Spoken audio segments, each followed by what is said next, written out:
3 دن پہلے کی بات ہے، میں ایک جگہ نماز کہ مغرب کا ٹائم تھا، ڈیفینس میں مغرب پڑھی، مغرب پڑھ کے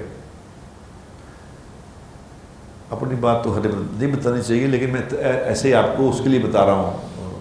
ترغیب کے لیے بتا رہا ہوں، ترغیباً بتا رہا ہوں۔ وہ وائی بلاک کی مسجد میں مغرب کی نماز پڑھی، اور نماز پڑھ کے میں نفل پڑھ رہا تھا، اوابین مجھے عادت ہے پڑھنے کی، میں اوابین پڑھ رہا تھا۔ میں اوابین پڑھ کے 6 رکعت میں نے نماز پڑھی، 6 رکعت میرے خیال میں نے پڑھی ہوگی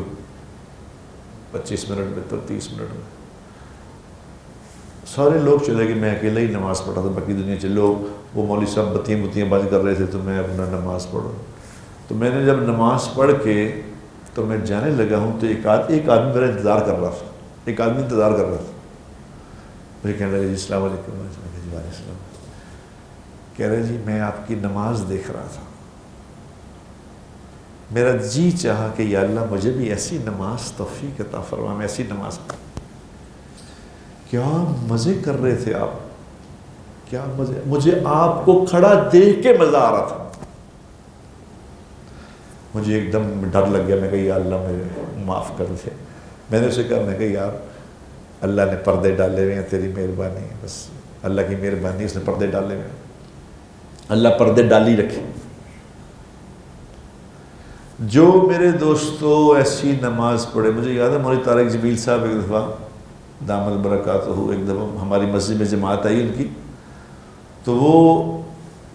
داخل میں مسجد میں نفل 2 پڑھ رہے تھے، تحیۃ المسجد کے 2 نفل پڑھ رہے تھے، تو 2 نفل انہوں نے پڑھے، تو ایک لڑکا تھا ینگ سا، جب انہوں نے سلام پھیرا تو انہوں نے کہا، مولوی صاحب، اس لڑکے نے کہا آپ کو دیکھ کے مجھے سکون آ رہا ہے، آپ کی نماز کو دیکھ کے مجھے سکون آ گیا، آپ کو خود کتنا سکون ہوگا، آپ نے کس اطمینان سے 2 رکعت پڑھی ہے کہ دل کو اطمینان ہو گیا۔ ہم نماز، ہم دیکھتے کیا نماز پڑھ رہے ہیں، ہم ایسے لگتا ہے جیسے کوئی بہت ضروری کام کرنا ہے، یہ کوئی غیر ضروری کام کر رہے ہیں، اس کو غیر ضروری کام کر کے فٹافٹ کام کریں۔ نماز پڑھتا ہو مسلمان اور اس کی ضرورتیں پوری نہ ہو، یہ نہیں ہو سکتا، یہ نہیں ہو سکتا۔ کوشش کرو میرے دوستوں کہ نماز کو سیکھ کے پڑھو، سیکھ جو پڑھتے ہو نماز میں، جو نماز میں پڑھتے ہو، اس کا ترجمہ بھی سیکھ لو، اس کا ترجمہ سیکھو۔ اب جو آدمی خود سوچو کہ اللہ کے سامنے کھڑا ہو، کیا کہہ رہے ہوگا، الحمدللہ رب العالمین، تمام تعریفیں اللہ کے لیے ہیں جو سارے جہان کا پالنے والا ہے، الرحمن الرحیم، وہ رحمان ہے، وہ رحیم ہے، مالک یوم الدین، قدرت والا ہے، طاقت والا ہے، اس کے ہاتھ میں سب کچھ ہے، وہ آخرت کا مالک ہے۔ ایاک نعبد و ایاک، اے اللہ تجھی سے ہی مانگتے ہیں، تجھی سے ہی عبادت کرتے ہیں، تیری ہی عبادت کرتے ہیں، تجھی سے ہی سوال کرتے ہیں۔ اب سوچو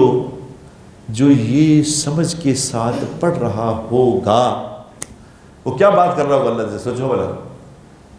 اور اللہ اس کی کیا بات سن رہا ہوگا، یہ سوچو۔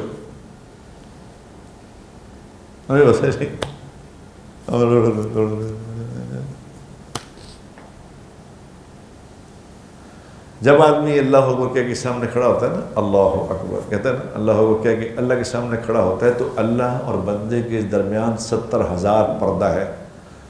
تو جب کوئی مومن کہتا ہے اللہ اکبر، تو اللہ وہ 70,000 پردہ ہٹا کے سامنے کھڑے ہو کے فرماتے ہیں، بولو میرے بندے کیا کہتے ہو۔ اور جب وہ کہتا ہے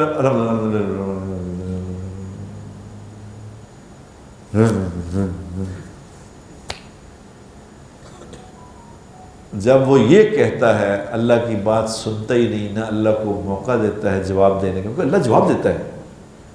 اللہ نماز کا جواب دیتا ہے۔ جب وہ کہتا ہے الحمدللہ رب العالمین، تو اللہ تعالیٰ کی طرف سے جواب آتا ہے، حمدنی عبدی، میرے بندے نے میری تعریف کی، وہ سنتا ہی نہیں. جب وہ سنتا نہیں تو اللہ پردے واپس کر کے فرشتوں کو کہتے ہیں یار حاضری لگا لو اس کی بس ٹھیک. یہ بھی نہیں کہتے کہ دفع کرو اس کو تمیز. پھر بھی اللہ کریم ذات ہے, وہ کہتے ہیں حاضری لا لو. لیکن جو اس نماز پہ اس کو میں نے وعدہ کیا ہوا تھا دینے کا وہ نہیں ملے گا. حاضری لگ گئی, بس حاضری لگ گئی, ادا ہو گئی, پھر بھی